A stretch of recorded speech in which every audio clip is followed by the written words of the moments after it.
नमस्कार दोस्तों, स्वागत है आप सभी का आपके अपने यूट्यूब चैनल शोभित एकेडमी में। इस वीडियो में डिस्कस करेंगे सीटेट के साइंस के पेपर के बारे में और आपका प्रैक्टिस सेट है 5वां। ठीक है, इसके पहले हमने 4 जो प्रैक्टिस सेट हैं साइंस के उसको करवा दिया है। अगर आप लोगों ने वीडियो नहीं देखा है तो हमारे चैनल पर जाकर वीडियो देख सकते हैं। ये प्रैक्टिस सेट आपका हो जाता है 5वां। ठीक, जैसा आप सभी लोग जानते हैं कि अगर प्रैक्टिस सेट सारे सॉल्व कर लिए जाएँ तो आपका पेपर लगभग पूरे नंबर का हो सकता है। तो ये प्रैक्टिस सेट कब सारे सॉल्व कर लेंगे तो लगभग मान के चलिए आपके 30 में से 25 प्लस मार्क्स फिक्स हैं, इतने आएंगे ही आएंगे। ठीक है, और कभी कभी आपको पूरे 30 में से 30 क्वेश्चन मिल जाएंगे क्योंकि आप लोगों ने जो प्रीवियस ईयर के क्वेश्चन बनते हैं उससे रिलेटेड सारी इन्फॉर्मेशन पढ़ चुकी होगी। ठीक है, तो उसके पहले अगर आप लोग अभी हमारे चैनल पर नए हैं, चैनल को सब्सक्राइब कर लीजिए। और अगर आप जो ये पीडीएफ देख रहे हैं इसको पीडीएफ डाउनलोड करना चाहते हैं तो हमारे टेलीग्राम पेज शोभित एकेडमी, इस पर जाकर इसको आप डाउनलोड कर सकते हैं। ठीक है, आप टेलीग्राम पर जाएंगे, वहाँ पर सर्च करेंगे टेलीग्राम पे शोभित एकेडमी तो आपको पीडीएफ फाइल मिल जाएगी। इसके अलावा इस वीडियो के नीचे जो डिस्क्रिप्शन बॉक्स है उस पर भी हम इसकी लिंक दे देंगे जिससे आप ये पीडीएफ आसानी से डाउनलोड कर सकते हैं। ठीक है, चलिए शुरू करते हैं। सबसे पहले देखिए हमारा क्वेश्चन निकल कर आता है इसमें, लोहे के एक ठोस आयताकार गुटके को किसी मेज के शीर्ष पर इसके फलकों को मेज को स्पर्श करते हुए रखा गया है।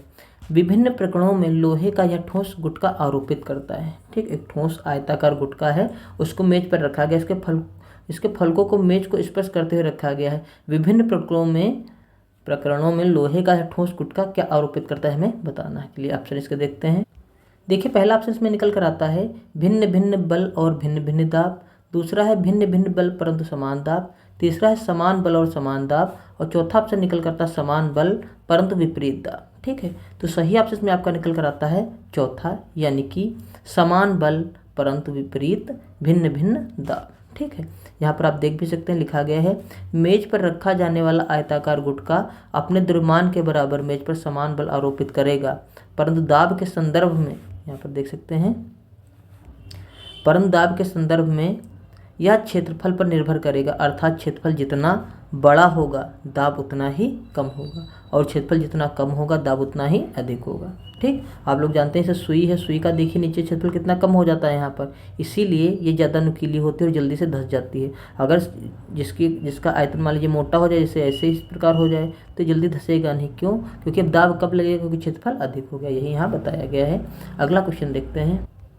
इसमें हमें चित्र दिया गया है और चित्र में ABCD भागों का सही नामांकन लिखना है कि A में क्या होगा, B में क्या होगा, C में क्या होगा और D में क्या होगा। ये चित्र है जत्व कोशिका का चित्र है। ठीक है, तो इसमें ऑप्शन हम देख लेते हैं। देखिए यहाँ पर पहला हमें दिया गया है A केशिका झिल्ली, B प्लेस्टिड, C केंद्रक और D क्लोरोप्लास्ट या हरित लौह होगा। तो इसमें सही क्रम क्या होगा आपको बताना है। यहाँ पर आप देख सकते हैं कौन कौन सा इसमें क्रम है। ए केशिका है, या ये आपका एक ऑप्शन था। बी ऑप्शन देखिए, इसमें ए केशिका बताया गया, बी रिक्तिका बताया गया, सी केंद्रक बताया गया, डी बताया गया है माइटोकॉन्ड्रिया। सी ऑप्शन आपका निकल कर आता है ए कोशिका भित्त है और बी रिक्तिका है, सी क्लोरोप्लास्ट है, हरित लौह और डी केंद्रक है। और डी ऑप्शन यहाँ पर आप देख सकते हैं हमें बताया गया है ए हरित, ये केशिका है, केशिका झिल्ली, बी रिक्तिका है, सी केंद्रक और डी केशिका द्रव्य है।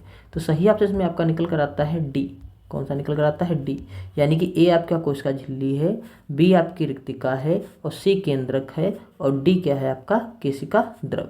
ठीक है, इसमें आप देख सकते हैं ये क्या है आपका केंद्रक, ए केशिका द्रव्य। ठीक है, तो इस प्रकार में सही ऑप्शन डी आ जाता है। आप यहाँ पर देख भी सकते हैं। सबसे पहले हमें प्राप्त हो जाता है इसमें केशिका झिल्ली ए नंबर पर, बी नंबर पर रिक्तिका, सी नंबर पर केंद्रक और डी नंबर पर केशिका द्रव्य। तो सही नामांकन इस प्रकार इसका होगा। ठीक है, अगला क्वेश्चन देखते हैं। अगला क्वेश्चन हमें दिया गया है किसी गतिमान कार के पथमापी यानी कि ओडोमीटर का प्रातः 8 बजे पाठ्यांक, यानी कि 8 बजे उसकी रीडिंग ली गई है 36,540 किलोमीटर। ठीक, उसका फिर से 10 बजे रीडिंग ली गई, कितनी रीडिंग आ गई है 36,650 किलोमीटर। यदि कार टेढ़े मेढ़े पथ पर आसान चाल से गति करती है, मतलब असमान चाल से, टेढ़ा मेढ़ा चाल आ जाए तो गति कम हो जाती है, ज़्यादा हो जाती है, तो कार की औसत चाल मीटर पर सेकंड में ज्ञात कीजिए। ठीक है, तो सबसे पहले औसत चाल निकालेंगे कैसे, कुल दूरी बटे कुल समय। तो कुल दूरी कैसे निकाल लेंगे, 36,000 जैसे यहाँ पर आपका आया 36,600 40, इससे घटा देंगे इसको तो हमें पता चल जाएगा कितनी दूरी चली। और समय कैसे निकालेंगे, 10 बजे देखा गया, शुरू किया गया था 8 बजे से, तो समय यहाँ पर 2 घंटा आ जाएगा और दूरी यहाँ से हम घटा लेंगे तो दूरी आ जाएगी। इस प्रकार हमारी जो चाल आ जाएगी किलोमीटर प्रति घंटा में आएगी, उसे चेंज कर लेंगे मीटर प्रति सेकंड में। तो 1 किलोमीटर में आपको पता है 1000 मीटर होते हैं और 1 घंटे में 3600 सेकंड होते हैं। तो इसको लिखकर हम बदल लेंगे। तो यहाँ पर आप देख सकते हैं, आपको आसानी से यहाँ समझ में आ जाएगा। सबसे पहले 8 बजे का पाठ्यांक लिखा गया 36,540, फिर 10 बजे का पाठ्यांक कितना हो जाएगा 36,660। रीडिंग नोट कर ली उन्होंने। तो कुल देखिए समय कितना लिया गया, 10 से 8 घटा देंगे, 2 घंटे इतने समय लिया है। और दूरी कुल कितनी चली है, 36,660 से 36,540 माइनस कर दिया तो 120 किलोमीटर का दूरी चलेगी। अब 1 घंटे में कितने सेकंड होते हैं, 3600 हमने आपको बताया, तो 2 घंटे में कितने हो जाएंगे, 7200 सेकंड हो जाएंगे। ठीक है, उसके बाद आप देख सकते हैं इसके आगे 1 किलोमीटर में 1000 मीटर होते हैं, तो 120 किलोमीटर में इसको गुणा कर देंगे 1000 से, तो हो जाएगा 1,20,000 मीटर। अब 7200 सेकंड में चली गई कुल दूरी कितनी है, 1,20,000। तो 1 सेकंड में चली गई दूरी कितनी हो जाएगी, 1,20,000 बटे 7200। तो इस प्रकार जो हमारी दूरी निकल कर आ जाएगी हो जाएगी 17.5 मीटर प्रति सेकंड। हमने किलोमीटर को मीटर में बदल लिया और घंटे को सेकंड में बदल लिया। ठीक है, अगला क्वेश्चन देखते हैं। किसी छात्र के पास हल्दी का गाढ़ा पेस्ट है। इस पेस्ट को हाइड्रोक्लोरिक अम्ल और सोडियम हाइड्रोक्साइड के जलीय विलयन में अलग अलग डालने पर वह किन रंगों का प्रेक्षण करेगा। ठीक है, हल्दी का गाढ़ा पेस्ट, उसमें हाइड्रोक्लोरिक अम्ल और सोडियम हाइड्रोक्साइड मिला दिया जाए तो किन रंगों का वो प्रेक्षण करेगा। तो पहला ऑप्शन इसमें निकल कर आता है आपका हाइड्रोक्लोरिक अम्ल में गुलाबी और सोडियम हाइड्रोक्साइड में नीला रंग निकलेगा।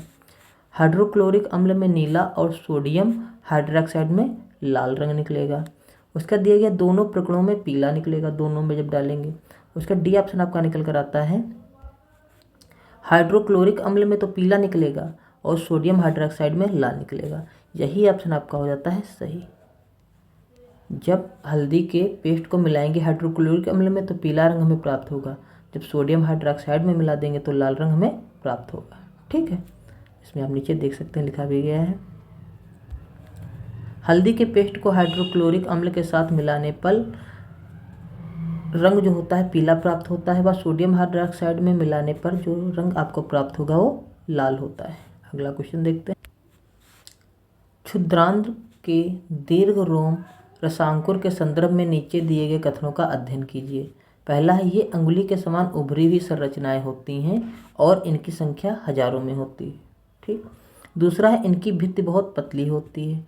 तीसरा है, इनमें उनकी सतह के निकट सूक्ष्म रुधिर वाहिकाओं का जाल फैला रहता है। और चौथा, इनमें महीन छिद्र होते हैं जिनमें भोजन आसानी से गुजर जाता है। ठीक है, तो उसके बाद हमें नीचे देखिए दिया गया है, इनमें से दीर्घ रोम को पचे हुए भोजन को अवशोषित करने योग्य बनाने वाले कथन हैं। तो इसमें से एक से ज़्यादा कथन सही हो, कौन से होंगे और कौन से कथन हमें चाहिए जो दीर्घ रोम को पचे हुए भोजन को अवशोषित करने के योग्य बनाते हैं। ठीक है, तो यहाँ पर जब आप नीचे आएंगे तो आप देखेंगे इसमें आपका ऑप्शन जो सही हो जाता है पहला भी सही हो जाता है, क्योंकि अंगुली के समान उभरी हुई संरचनाएं होती हैं और इनकी संख्या हजारों में होती है।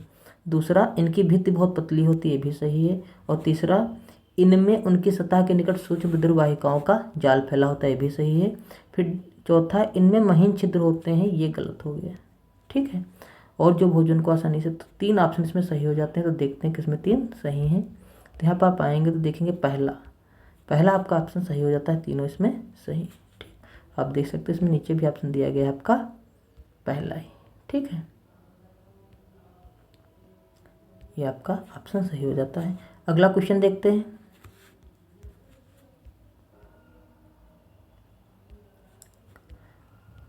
नीचे कुछ खाद्य पदार्थ दिए गए हैं, उबले और पिसे आलू, उबले और चबाए हुए चावल, रोटी का एक टुकड़ा, चीनी का घोल, नारियल का तेल। अब इसमें बताना क्या है, नीचे दिया गया है हमें, आयोडीन घोल के साथ परीक्षण करने पर उपरोक्त में से कौन सा काला रंग प्रदान करेगा। इनमें से कौन कौन से काला रंग प्राप्त करेगा, नीला और काला, वो आपको ऑप्शन बताना है। ठीक है, तो देखिए इसमें आपका जो सही ऑप्शन निकल कर आता है पहला, यानी कि उबले और पिसे आलू, ये नीला और काला रंग प्राप्त करेंगे। उसका तीसरा जो ऑप्शन आपका है रोटी का एक टुकड़ा, ये भी आपका जो नीला और काला रंग प्रदान करेंगे, बाकी ऑप्शन आपके हो जाते हैं गलत। तो पहला और तीसरा जो होगा वो हमारा सही होगा। तो हम इसमें देख लेते हैं कौन सही है। यहाँ पर देखिए हमारा सी ऑप्शन निकल कर आता है, सही हो जाता है सी। ठीक है, तो पहला और तीसरा ऑप्शन इसमें सही हो जाएगा, यानी कि उबले और पिसे आलू और रोटी का टुकड़ा। ठीक है, अगला क्वेश्चन देखते हैं। कक्षा 8 के छात्रों को कमानीदार तुला की सही उपयोग विधि पढ़ाते हुए गुंजन ने नीचे दिए गए चरणों को सही क्रम में नहीं दिए गए हैं। ठीक है, जो क्रम सही नहीं दिए गए हैं का पालन करने के लिए कहा है। तो इन चरणों को आपको करना है सही। तो देखिए पहला दिया गया है शून्यांक त्रुटि नोट करना, फिर दिया गया वास्तविक पाठ्यांक परिकल्पित करना, उसका दिया गया आंशिक पैमाने पर संकेतक की स्थिति नोट करना, उसके बाद कमानीदार तुला का अल्पतमांक रिकॉर्ड करना। ठीक है, तो इनको सही क्रम में लगाना है। तो पहला तो इसमें आपका हो जाएगा पहला ही, यानी कि आपका हो जाएगा पहले नंबर पर शून्यांक त्रुटि नोट करना। दूसरे नंबर पर आपका हो जाएगा ये, यानी कि कमानीदार तुला का अल्पतमांक रिकॉर्ड करना। तीसरा ऑप्शन आपका हो जाएगा अंशकित पैमाने पर संकेतक की स्थिति नोट करना। और चौथा ऑप्शन आपका हो जाएगा दूसरा, ये आपका चौथा हो जाएगा, यानी कि पहला, चौथा, तीसरा, दूसरा, ये आपका सही होगा। चलिए देखते हैं किस ऑप्शन में सही है। तो यहाँ पर आप देख सकते हैं सही है आपका पहला, चौथा, दूसरा, तीसरा, ये आपका ऑप्शन सही निकल कर आता है, यानी कि ये ए। ठीक है, यहाँ पर देख सकते हैं ए ही सही आपका है। अगला क्वेश्चन देखते हैं। उच्च प्राथमिक स्तर पर विज्ञान सीखने का नीचे दिया गया कौन सा उद्देश्य वांछनीय उद्देश्य नहीं है। पहला है आवश्यक प्रक्रिया कौशल अर्जित करना, दूसरा है प्रतियोगी परीक्षाओं में अच्छा प्रदर्शन करना, तीसरा है वैज्ञानिक साक्षरता अर्जित करना, चौथा है तार्किक सोच विकसित करना। तो सही ऑप्शन इसमें आपका निकल कर आता है बी, यानी कि प्रतियोगी परीक्षाओं में अच्छा प्रदर्शन करना। ठीक है, ये वांछनीय उद्देश्य नहीं है, ये गलत उद्देश्य है। ठीक है, अगला देखते हैं इसमें। यहाँ देखिए, अब नीचे देख भी सकते हैं ऑप्शन दिया गया है हमें बी ऑप्शन इसमें सही। प्रतियोगी जो कक्षा परीक्षाएं होती हैं उनमें अच्छा प्रदर्शन करना वांछनीय उद्देश्य नहीं है। अगला क्वेश्चन, विज्ञान शिक्षण में रोल प्ले की तकनीक को एक प्रभावी नीति मानने का यह कारण है कि यह छात्रों को सामाजिक कुशलताओं को बढ़ावा दे सकते हैं, या तो यह अधिगम प्रक्रिया में एकरसता को जोड़ने का सुनिश्चित करती है, उसका सी है यह वास्तविक जीवन में किसी की भूमिका को अच्छे प्रकार से समझना सुनिश्चित करती है, उसका डी है यह अधिगम प्रक्रिया में छात्रा की सक्रिय भागीदारी जो है वो सुनिश्चित करती है। तो सही ऑप्शन इसमें आपका निकल कर आता है डी, यानी कि यह अधिगम प्रक्रिया में छात्र की सक्रिय भागीदारी सुनिश्चित करती है। ठीक है, अगला क्वेश्चन देखते हैं। यहाँ आप देख सकते हैं नीचे दिया भी गया है, विज्ञान शिक्षण में रोल प्ले की तकनीक को एक प्रभावी नीति मानने का कारण यह है कि रोल प्ले प्रणाली में विद्यार्थियों को किसी के अंतर्गत नहीं बल्कि स्वयं के द्वारा सीखने की जरूरत पड़ती है, साथ ही प्रत्येक क्षण गलती ना हो इस बात का भी ध्यान रखना पड़ता है। ठीक है, ये तथ्य अधिगम प्रक्रिया में छात्र की सक्रिय भूमिका सुनिश्चित करते हैं। अगला क्वेश्चन देखते हैं। विज्ञान को प्रश्न करना, खोजबीन करना, स्वयं करना और अन्वेषण करना माना जाता है। विज्ञान शिक्षण के समय दीपिका द्वारा कराए गए नीचे दिए गए क्रियाकलापों में से कौन सा मानदंडों को संतुष्ट करने के लिए सबसे उपयुक्त है, यह हमें बताना है। तो देखते हैं पहला ऑप्शन। देखिए इसमें पहला दिया गया पर्यावरणीय समस्याओं पर विवाद, ध्वनि की प्रकृति पर परियोजना कार्य, सूक्ष्म जीवों पर यूनिट टेस्ट, सामान्य रोगों पर सामूहिक चर्चा। देख सकते हैं पहला जो आपका ऑप्शन निकल कर आता है सही निकल कर आता है डी। ठीक है, यानी कि सामान्य रोगों पर सामूहिक चर्चा के दौरान न केवल प्रश्न प्रणाली एवं उत्तर प्रणाली की जरूरत होगी बल्कि उसके संदर्भ में खोजबीन की भी आवश्यकता पड़ेगी। ठीक है, अगला क्वेश्चन देखते हैं। राष्ट्रीय पाठ चर्चा की रूपरेखा 2005 में यह अनुशंसा या सिफारिश की गई है कि उच्च प्राथमिक स्तर पर विज्ञान शिक्षण में अधिक बल दिया जाना चाहिए। ठीक है, तो हमें बताना है इसमें। देखिए पहला ऑप्शन क्या है, पाठ्य पुस्तक में अभ्यास के सभी प्रश्नों के उत्तर देने के लिए सिफारिश की गई है। परीक्षाओं में विद्यार्थियों को प्रदर्शन में सुधार लाने के लिए ये चेंज किया गया है। या तो कक्षा में पढ़ाई का विद्यालय के बाहरी जीवन से संबंधित करने के लिए किया गया है। या तो निकल कर आता है आपका पाठ्य पुस्तक में दिए गए सभी वैज्ञानिक पदों को याद करने के लिए। सही ऑप्शन आप देख रहे हैं इसमें निकल कर आ जाता है सी, कक्षा की पढ़ाई को विद्यालय के बाहरी जीवन से संबंधित करने के लिए इसमें परिवर्तन किया गया है। और यहाँ आप देख सकते हैं नीचे लिखा भी गया है, राष्ट्रीय पाठ्यचर्या रूपरेखा 2005 में यह अनुशंसा की गई है कि उच्च प्राथमिक स्तर की कक्षा को जो है विद्यालय के बाहरी जीवन से संबंधित करने के लिए विज्ञान शिक्षण पर अधिक बल दिया जाना चाहिए। ठीक है, अगला क्वेश्चन देखते हैं। गीता कक्षा 8 के छात्रों को मानव नेत्र विषय पढ़ाने के लिए पाठ्य योजना बना रही है। नीचे दिए गए क्रियाकलापों में से किसे पाठ्य योजना में सम्मिलित करने पर अधिक प्रभावी बन सकता है और छात्रों की संबंधित संकल्पनाओं को अच्छी तरह से समझने में सहायता कर सकता है। ठीक है, तो देखिए पहला ऑप्शन इसमें दिया गया है हमें, छात्रों के क्रियाकलापों और कक्षा में पारस्परिक प्रश्नोत्तर का उपयोग करना, मानव नेत्र के मॉडल का निर्देशन करना, उसका दिया गया अच्छा गृह कार्य बनाना, उसका दिया कक्षा में छात्रों को नोट करवाना।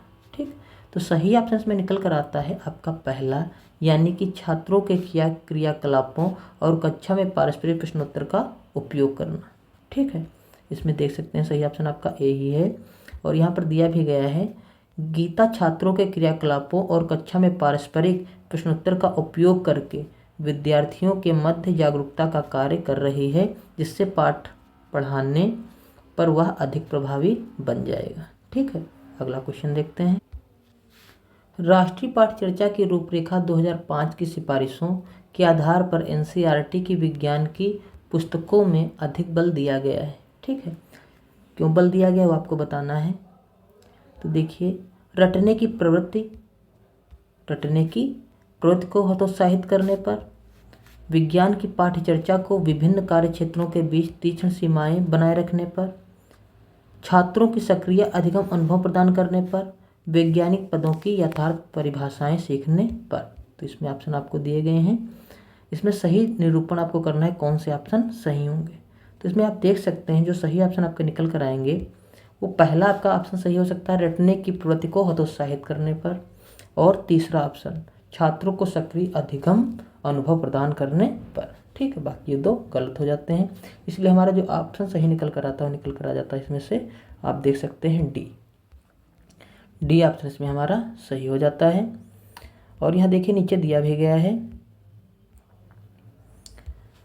एनसीईआरटी की सिफारिशों के अंतर्गत यह ध्यान दिया गया है कि रटने की प्रवृत्ति के साथ विद्यार्थियों के मध्य रचनाशीलता का विकास नहीं हो पाता है और उनकी बौद्धिक क्षमता स्थिर रह जाती है। साथ ही विद्यार्थियों की सक्रियता को ध्यान में रखते हुए अधिगम के प्रत्येक प्रारूपों को सक्रिय रूप से लागू करना और छात्रों को जागरूक करना भी एनसीईआरटी की सिफारिशों में शामिल है। ठीक है, अगला क्वेश्चन देखते हैं। विज्ञान शिक्षिका द्वारा अपनाए गए नीचे दिए गए उपगमनों में से कौन सा उपगमन उच्च शिक्षा की वैज्ञानिक मन स्थिति को दर्शाता है, आपको बताना है। पहला ऑप्शन इसमें दिया गया, कक्षा में छात्रों को प्रश्न पूछने के लिए प्रोत्साहित करना। ठीक है, उसके बाद अधिगम में बढ़ोतरी करने के लिए कठिन प्रश्न बनाना, उसके बाद कक्षा में पूर्ण अनुशासन बनाए रखना, उसके बाद यथासंभव शीघ्र प्रस्तावित पाठ्यक्रम का समाप्त करना। तो सही ऑप्शन इसमें आपका निकल कर आता है ए, यानी कि कक्षा में छात्रों को प्रश्न पूछने के लिए हतोत्साहित करना। ठीक है, अगला क्वेश्चन देखते हैं।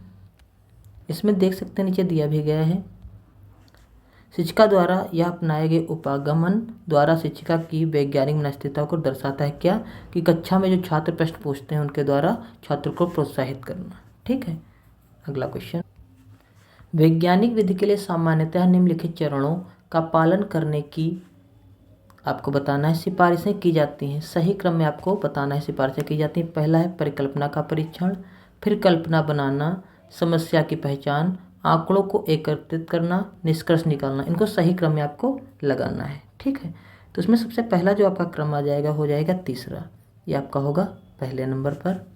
ठीक है, उसके बाद जो आपका दूसरी, तो आपका पहला नंबर हो गया, दूसरे नंबर पर आपका आ जाएगा दूसरा, ये आपका दूसरा नंबर हो जाता है।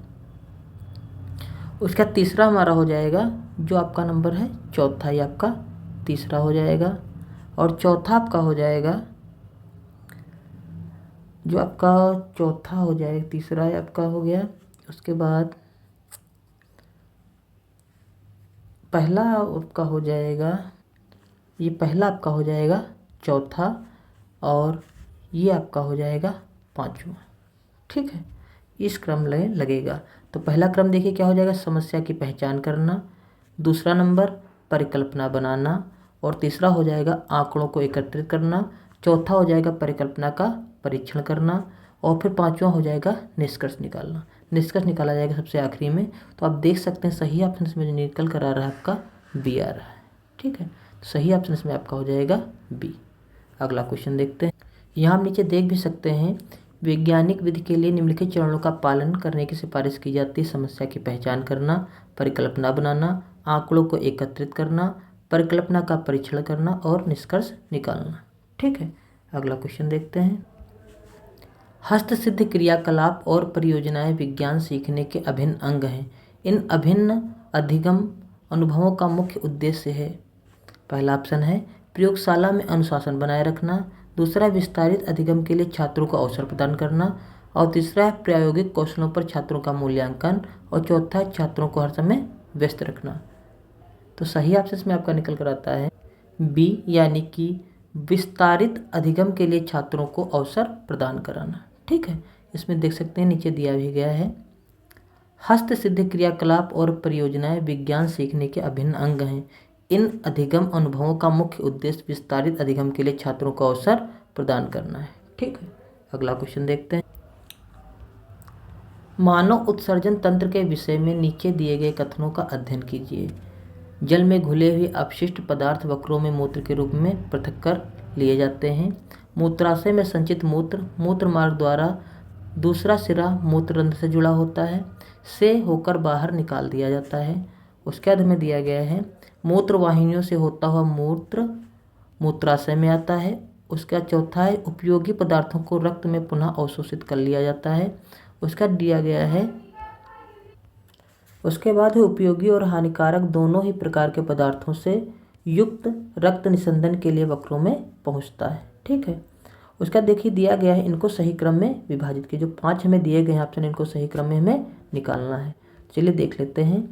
पहला हमें जिसमें जो सबसे आखिरी होगा वो आपका हो जाएगा, ये मानकर चलिए ये आपका 5वें नंबर पर आना चाहिए लास्ट में, और जो आपका पहला नंबर होना चाहिए ये आपका पहला नंबर होना चाहिए फर्स्ट पर। उपयोगी और हानिकारक दोनों ही प्रकार के पदार्थों से युक्त रक्त निस्संदन के लिए वक्रों में पहुंचता है। उसका दूसरा आपका होना चाहिए ये उपयोगी पदार्थों को रक्त में पुनः अवशोषित कर लिया जाता है। उसका तीसरा आपका होना चाहिए ये जल में घुले हुए अपशिष्ट पदार्थ वक्रों में मूत्र के रूप में पृथक कर लिए जाते हैं। उसका चौथा आपका होना चाहिए ये आपका चौथा तीसरा। ठीक है, इस प्रकार आपका सीरियल बन जाएगा। ठीक, यानी कि पहले पांचवा, फिर चौथा, उसके बाद पहला, और फिर तीसरा, फिर आखिरी में दूसरा। अब ये सीरियल सही बन जाता है। आप देख सकते हैं पहला होगा उपयोगी और हानिकारक दोनों ही प्रकार के पदार्थों से युक्त रक्त निस्संदन के लिए वक्रों में पहुंचता है। दूसरा हो जाएगा उपयोगी पदार्थों से रक्त पुनः अवशोषित कर लिया जाता है। और तीसरा हो जाएगा जल में घुले हुए अपशिष्ट पदार्थ वक्रों में मूत्र के रूप में पृथक कर लिए जाते हैं। चौथा हो जाएगा मूत्र वाहिनियों से होता हुआ मूत्र मूत्राशय में आता है। और पांचवा हो जाएगा मूत्राशय में संचित मूत्र मूत्रमार्ग जिसका दूसरा सिरा मूत्ररंध्र से जुड़ा होता है, से होकर बाहर निकल जाता है। ठीक है, इस प्रकार सही ऑप्शन आप देख सकते हैं इसमें जो होगा वो निकल कर आता है आपका डी ऑप्शन आपका सही हो जाता है। ठीक, अगला क्वेश्चन देखते हैं। अमीबा के पादप में किस में सहायता करते हैं। अमीबा के जो पादप हैं किस में सहायता करते हैं। केवल गति देने में एवं भोजन पकड़ने में, केवल भोजन का आभास कराने में, केवल भोजन पकड़ने में। सही ऑप्शन निकल कर आता है आपका इसमें बी, यानी कि गति देने एवं भोजन पकड़ने में। ठीक है, देख सकते हैं इसमें नीचे दिया भी गया है। अमीबा एक कोशिकीय जीव है। यह गति देने एवं भोजन पकड़ने में पादप एवं सोडोपोडिया को उपयोग में लाते हैं। पृष्ठ तनाव सिद्धांत एवं साल्लेज सिद्धांत अमीबा के गमन की व्याख्या करने वाला मुख्य सिद्धांत। अगला क्वेश्चन देखते हैं। नीचे कुछ जीव दिए गए हैं, ईस्ट, खटमल, जोंक, अमरबेल, शैवाल, जूं, छत्रक और लाइकेन। इनमें से परजीवियों में वर्गीकृत किए जाने वाले जीव बताना है। इसमें से कौन कौन से जीव हैं वो परजीवी हैं। ऑप्शन आपके दिए गए हैं। तो आपका इसमें आप हो जाता है, मान लीजिए परजीवी जीव जो है, पहला हो जाता है खटमल, ठीक है, जोंक, उसके बाद जूं, उसके बाद आपका हो जाता है अमरबेल, ठीक है। ये आपके जितने हैं इसमें ये परजीवी जीव कहलाते हैं। तो सही ऑप्शन इसमें आप देख सकते हैं निकल कर आता है आपका पहला, ठीक है। दूसरा, तीसरा, चौथा और छठा। अगला क्वेश्चन देखते हैं। देखिए इसमें दिया भी गया है, परजीवियों में वर्गीकृत किए जाने वाले जीव हैं खटमल, जोंक, अमरबेल और जूं। अगला क्वेश्चन देखते हैं। सूची 1 में वैज्ञानिकों के नाम दिए गए हैं और सूची 2 में खोज दी गई है। आपको सही मिलान इसमें करना है, ठीक है। तो देखिए इसमें पहला दिया गया है अलेक्जेंडर फ्लेमिंग। तो इन्होंने किसकी खोज की थी, यहाँ पर आप देखेंगे अलेक्जेंडर फ्लेमिंग ने खोज की थी आपकी। नंबर चौथा निकल कर आता है इसमें पेनिसिलिन की।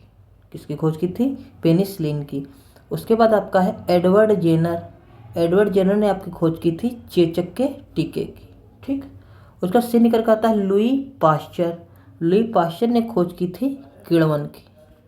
उसके बाद निकल कर आता है डी रॉबर्ट कोच। तो रॉबर्ट कोच ने जो आपकी खोज की थी वो की थी यहाँ पर एंथ्रेक्स जीवाणु की, ठीक है। तो इस प्रकार ये आपके ऑप्शन निकल कर आते हैं, यानी कि पहले में हो जाता है आपका चौथा, और बी में जो आता है आपका पांचवा, और सी में जो है आपका दूसरा, और डी में आपका निकल कर आता है पहला, ठीक। देखते हैं इसमें सही ऑप्शन कौन सा आपका निकल कर आता है।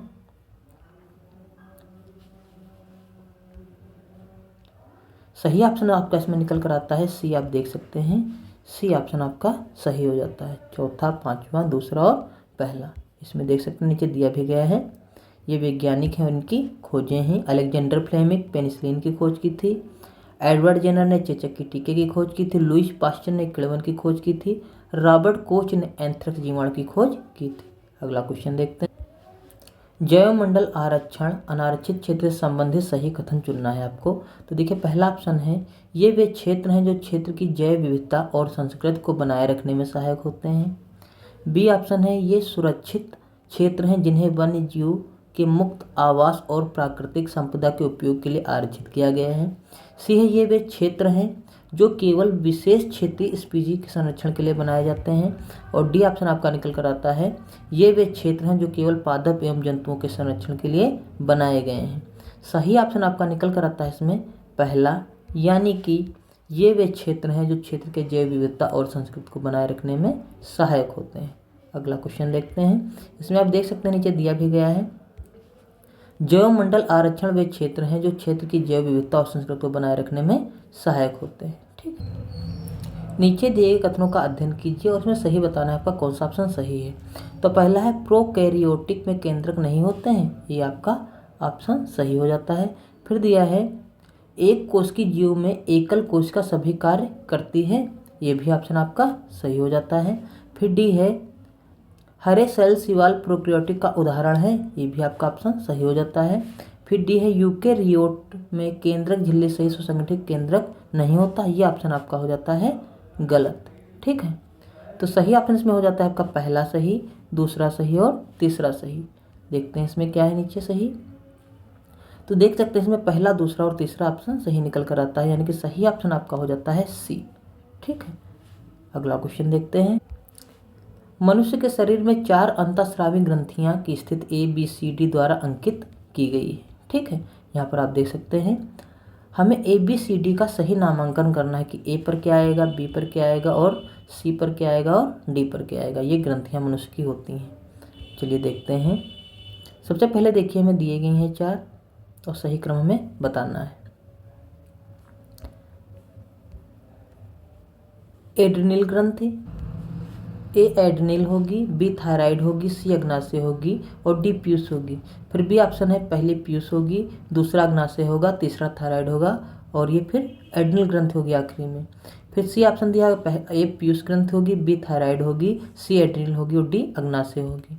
उसका डी ऑप्शन आपका दिया गया है, ए एड्रिनल होगी, बी पीयूष होगी, सी अग्नाशय होगा, डी थायराइड ग्रंथि होगा। तो हम देखते हैं इसमें से होगा क्या। सबसे पहले हमें पता है जो आपकी यहाँ पर ग्रंथि होती है इसे कहा जाता है पीयूष ग्रंथि, यहाँ पर होती है पीयूष ग्रंथि। और जो ये हमारी ग्रंथि इसे कहा जाता है थायराइड ग्रंथि। ये क्या है, थायराइड ग्रंथि है। और उसके बाद हमारी आ जाती है ये एड्रिनल, इसे कहा जाता है एड्रिनल ग्रंथि, एड्रिनल ग्रंथि। और ये हमारा हो जाता है अग्नाशय ग्रंथि। ठीक, तो ए पर पीयूष ग्रंथि होगा, बी पर थायराइड होगा, सी पर एड्रिनल होगा और लास्ट में अग्नाशय होगा। तो ये देखते हैं हमारे किस ऑप्शन में सही है। तो यहाँ पर जब आएंगे तो सी ऑप्शन आप जब देखेंगे, सी ऑप्शन आपका सही निकल कर आता है, ए पीयूष ग्रंथि, बी थायराइड, सी एड्रिनल और डी अग्नाशय। ठीक, सही ऑप्शन सी आपका निकल कर आता है। आप यहाँ पर देख भी सकते हैं। ए बी सी डी का सही नामांकन इस प्रकार है, ए पीयूष ग्रंथ है, बी थायराइड ग्रंथ है, डी एड्रिनल ग्रंथ है और सी एड्रिनल ग्रंथ है और डी अग्नाशय ग्रंथ है। अगला क्वेश्चन देखते हैं। नीचे दिए गए किसी आयताकार पात्र में जल भरा है। ठीक, हमें बताना है 3 बिंदु दिए गए ए बी सी। द्रव दाब विषय में निम्न सही कथन चुनिए कि ए पर दाब कैसा होगा, बी पर कैसा होगा और सी पर कैसा होगा, हमें बताना है। तो आप लोगों को पता है कि जो भी जितना नीचे होगा उस पर दाब ज़्यादा लगता है। द्रव के अंदर जितना नीचे जाएंगे उतना दाब अधिक होता है। इसी के कारण जब गोताखोर नीचे जाते हैं तो लोहे के कपड़े पहन कर जाते हैं या धातु के कपड़े पहन कर जाते हैं, क्योंकि बाहर का दाब जो होता है जल का उनके ऊपर लगता है। ठीक है, जितनी गहराई में जाएंगे। तो यहाँ पर देख लीजिए हमें बताया गया है सी पर ज़्यादा दाब होगा बी से, और ये बी पर बराबर दाब होगा। सी पर दाब होगा बी से कम और सी पर दाब जो होगा वो बी से ज़्यादा होगा और बी पर दाब जो होगा ए से ज़्यादा होगा। उसके बाद ए पर दाब बी पर दाब बराबर होगा, सी के बराबर होगा। फिर ए पर दाब सबसे ज़्यादा होगा, बी पर दाब सबसे ज़्यादा होगा और सी पर उससे कम होगा। तो सही ऑप्शन आप जानते हैं सबसे ज़्यादा दाब होगा सी पर, यानी कि सही ऑप्शन निकल कर आता है बी। बी ऑप्शन सही निकल कर आता है क्योंकि सबसे ज़्यादा दाब होगा नीचे वाले पर यानी कि सी पर, फिर उससे कम बी पर और सबसे कम ए पर। ठीक है, यहाँ देखिए नीचे दिया भी गया है। द्रव में दाब संबंधी नियम के अंतर्गत द्रव के भीतर किसी बिंदु पर स्वतंत्र तल से बिंदु की गहराई के समानुपाती होता था। बिंदु पर सर्वाधिक दाब, फिर बी पर उससे कम और ए पर सबसे कम होगा। अगला क्वेश्चन देखते हैं। आरेख में दर्शाए गए S1 S2 S3 पृष्ठों पर प्रकाश गिर रहा है। पृष्ठ जिन पर आपतन कोण परावर्तन कोण के बराबर होगा कौन से हैं। ठीक है, तो आप देख लें समय परावर्तन कोण बन रहा है।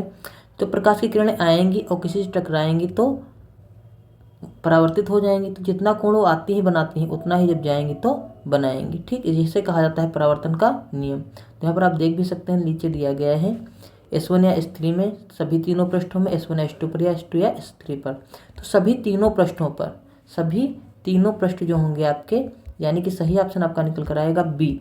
सभी तीनों पृष्ठों पर आपतन कोण परावर्तन कोण के बराबर होंगे। यहाँ पर लिख सकते हैं, नीचे लिखा भी गया है। तीनों चित्रों में आपतन कोण सदैव परावर्तन कोण के बराबर होगा क्योंकि तीनों परावर्तन के पहले नियम के अंतर्गत आपतन कोण सर्वदा परावर्तन कोण के बराबर होता है। ये आपका नियम होता है। आप परावर्तन के नियम का पहला नियम ही होता है आपतन कोण सदैव परावर्तन कोण के बराबर होगा, फिर वो चाहे पृष्ठ जैसा भी हो। ठीक, बस परावर्तित पृष्ठ होना चाहिए। अगला क्वेश्चन देखते हैं। मानव नेत्र के आरेख में ए बी सी डी बिंदु दिए गए हैं। अंकित भागों का नामांकन किस प्रकार किया जा सकता है। मतलब इसमें ए क्या है, बी क्या है, सी क्या है और डी क्या है, ये हमें बताना है। तो ए यहाँ पर आप जानते हैं क्या होगा, पक्षमाभ इसमें होगा। ये क्या होगा, पक्षमाभ। उसके बाद बी क्या होगा, बी दे सकते हैं यहाँ पर होगा परितारिका। बी क्या होगा, परितारिका। और उसके बाद आप देख सकते हैं इसमें सी क्या होगा, सी यहाँ पर होगा कार्निया।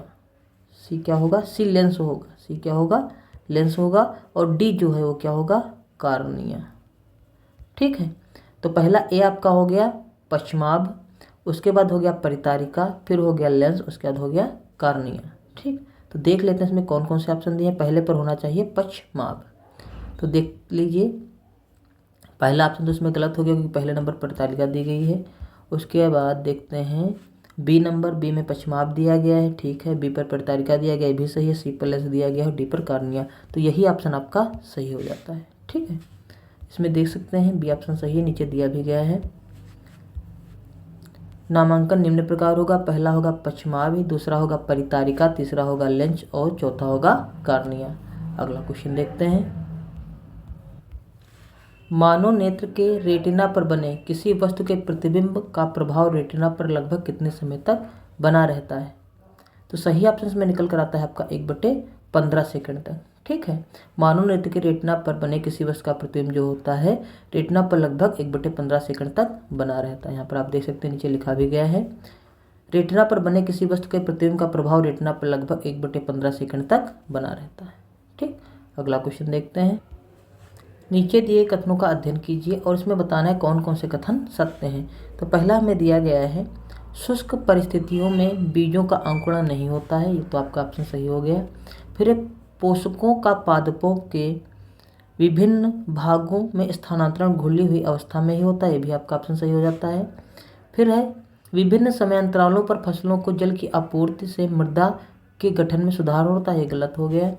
फिर आपका ऑप्शन है, फसलों को जल की आपूर्ति से मृदा समृद्ध बनती है जिसके कारण गैसों का विनिमय आदान प्रदान सरल हो जाता है, ये भी आपका गलत हो जाता है। फिर आपका आता है डी ऑप्शन यानी कि फिफ्थ ऑप्शन, जल फसलों की शीत और गर्म वायु दोनों से रक्षा करता है, ये भी आपका ऑप्शन हो जाता है सही। तो 3 ऑप्शन आपके सही हो जाते हैं, पहला, उसके बाद पांचवा, दूसरा और पहला। तो देख लेते हैं इसमें कौन सा सही है। देखिए इसमें नीचे दिया गया है, वे कथन कौन से जो फसलों की सिंचाई को पुष्टि करते हैं इसमें बताना है। तो पहला, दूसरा, पांचवा सही था, हमने देखा था। तो सही ऑप्शन इसमें हो जाएगा आपका बी। ठीक है, सही ऑप्शन हो जाएगा बी। देख सकते हैं यहाँ नीचे दिया भी गया है, पहला, दूसरा, पांचवा फसलों की सिंचाई की पुष्टि करते हैं। अगला क्वेश्चन देखते हैं। नीचे दिए गए कथनों का अध्ययन कीजिए। गुणसूत्र केंद्रिका में स्थित होते हैं, जीर्ण गुणसूत्रों में स्थित होते हैं, एक कोश की जीव शोषण और जजन करते हैं, कोशिका झिल्ली का सबसे महत्वपूर्ण कार्य कोशिका में पदार्थ के आवागमन को नियंत्रित करना है। तो एक कोश की जीव पहली बात ये नहीं करते हैं। उसके बाद गुणसूत्र केंद्रिका में स्थित होता है, भी सही है। जीर्ण गुणसूत्रों में स्थित होते हैं, भी सही है। फिर चौथा आपका है, कोशिका झिल्ली का सबसे महत्वपूर्ण कार्य कोशिका में पदार्थ का आवागमन को नियंत्रित करना है, भी सही ऑप्शन आपका निकल कर आता है बी। ठीक है, इसमें देख सकते हैं नीचे दिया भी गया है, एक सामान्य कोशिका के केंद्र में गुणसूत्र महीन, लंबे तथा अत्यधिक धागे के रूप में दिखाई देते हैं। जीन इस गुणसूत्र पर दाने के रूप में सटे होते हैं। एक कोश की जीव श्वसन और जनन नहीं करते हैं। कोशिकाओं के मध्य कोशिका झिल्ली पाई जाती है। यह झिल्ली जीवित और अर्धपरागी होती है और कुछ ही पदार्थों को अंदर और बाहर जाने में अनुमति देती है। ठीक है, अगला क्वेश्चन देखते हैं। चिकित्सा के क्षेत्र में समस्याओं के अनुसंधान के लिए उपयोग किए जाने वाले प्रासर्व्य उपकरणों को कार्य करने की आवृत्ति होती है 20,000 हर्ट्ज से 2,000 हर्ट्ज से 20,000 हर्ट्ज के बीच, 20,000 हर्ट्ज से अधिक, 20,000 हर्ट्ज से कम, 20 हर्ट्ज से 2 लाख हर्ट्ज के बीच। तो सही ऑप्शन में निकल कर आता है आपका बी यानी कि 20,000 हर्ट्ज से अधिक। प्रासर्व्य ध्वनि उपकरणों के जो कार्य की आवृत्ति होती है 20,000 हर्ट्ज से अधिक होती है। इसमें नीचे भी आप देख सकते हैं दिया गया है, चिकित्सा के क्षेत्र में समस्याओं के अनुसंधान के लिए उपयोग किए जाने वाले प्रासर्व्य उपकरण जो होते हैं कि कार्य करने की आवृत्ति जो होती है वो 20,000 से अधिक होती है। ठीक है, इस प्रकार जो आपका ये सेट था इसके सारे क्वेश्चन हो जाते हैं। आई होप आप लोग को सारे क्वेश्चन समझ में आ गए होंगे। अगर कोई भी क्वेश्चन समझ में नहीं आया तो आप हमें कमेंट कर बता सकते हैं। और वीडियो अच्छा लगा हो तो वीडियो को लाइक कर दीजिए और चैनल पर नए चैनल को सब्सक्राइब कर दीजिए। अगले वीडियो में फिर मिलेंगे साइंस के नए प्रैक्टिस सेट के बाद साथ में। तब तक के लिए धन्यवाद।